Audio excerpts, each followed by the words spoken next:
नमस्कार, मैं doctor Jyoti Bali, infertility and IVF specialist, director baby soon fertility and IVF centre, Karol Bagh और south Delhi में east of Kailash में कार्यरत हूँ। आज हम बात करेंगे ट्रांसवजाइनल सोनोग्राफी यानी इंटरनल स्कैन के बारे में। ये क्या होता है? जब भी किसी महिला की यूट्रस या ओवरीज अगर हमें देखनी हो, सबसे इजी तरीका होता है ट्रांसवजाइनल या इंटरनल सोनोग्राफी करके आप यूट्रस और ओवरीज ईजिली देख पाते हैं, अच्छे रेजोल्यूशन में देख पाते हैं और बहुत प्रिसाइज इन्फॉर्मेशन हमें मिल जाती है कि उनकी यूट्रस कैसी है और ओवरीज में कितने अंडे बनाने की क्षमता है अगर हम इनफर्टिलिटी ट्रीटमेंट कर रहे हैं, और यूट्रस की लाइनिंग कैसी है, कोई फाइब्रॉइड या कोई एंडोमेट्रियोमा ओवरी में या कोई सिस्ट या कुछ और तो नहीं है।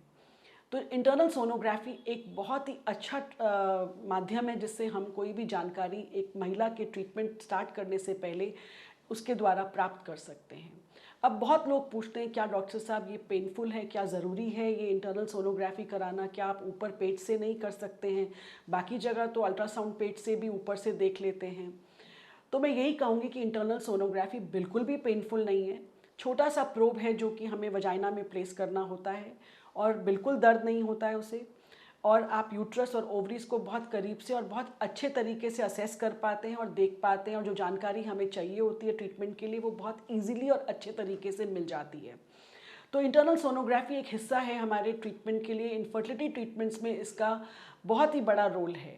यहाँ तक कि हम जब अंडे निकालते हैं, पिकअप करते हैं, मैं इस मॉडल के माध्यम से दिखाना चाहूँगी कि ये यूट्रस है हमारी, ये दो ओवरीज हैं। तो हम जब प्रोब, अगर आप मेरे पेन को समझ लीजिए कि ये प्रोब है, तो यहाँ से अगर हम रखते हैं और इसके साथ एक नीडल अटैच करके ओवरी से हम सारे फॉलिकल्स जो हैं वो निकाल पाते हैं, इस तरफ भी और इस तरफ भी। तो यूट्रस और ओवरीज तक पहुँच पाना और उन्हें अच्छे से देख पाना इंटरनल सोनोग्राफी के माध्यम से बहुत ईजी हो जाता है और रिजल्ट्स बेहतर रहते हैं।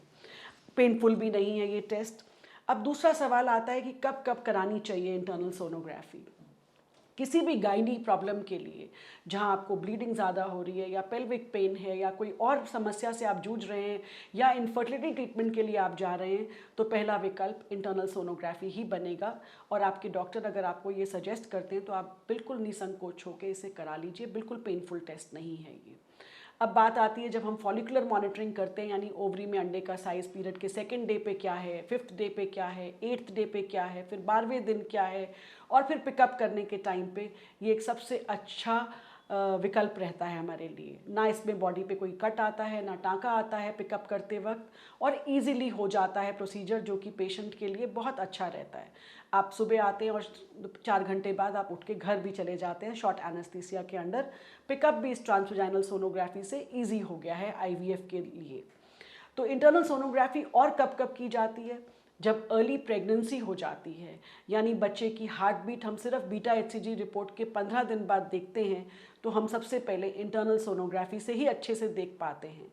यानी प्रेगनेंसी यूट्रस में है, नहीं है, या ट्यूब में या ओवरी में तो नहीं चली गई है, ये देखने के लिए हमें इंटरनल सोनोग्राफी की ज़रूरत पड़ती है। उसके बाद बच्चे की हार्ट बीट देखने के लिए, उसके बाद 8 हफ्ते पे ग्रोथ, 2 हफ्ते बाद जब 8 हफ्ते हो जाते हैं, ग्रोथ देखने के लिए कि 6 से 8 हफ्ते के बीच में क्या उस बच्चे की ग्रोथ इंटरनली हुई नहीं हुई। उसके बाद 12 हफ्ते के बाद हम लोग एब्डोमिनल स्कैन्स की सजेशन देते हैं। लेकिन उससे पहले हमेशा गाइनी प्रॉब्लम्स हो या इनफर्टिलिटी ट्रीटमेंट हो या अर्ली प्रेगनेंसी के स्कैन्स हो, सारे ट्रांसवजाइनल या इंटरनल ही किए जाते हैं। तो आई होप ये जानकारी आपके लिए अच्छी रही होगी, और बिल्कुल निसंदेह आप इसके लिए जब आपके डॉक्टर आपको एडवाइस करें तो आप बिना किसी संकोच के इसको करवाइए। ना पेनफुल है, ना ही कोई समस्या आएगी। तो इंटरनल सोनोग्राफी पे ये जानकारी आपके लिए ज़रूर उपयुक्त रही होगी। इसके साथ मैं आपको कहती हूँ धन्यवाद। फिर मिलेंगे अगले वीडियो में from baby soon fertility and IVF centre.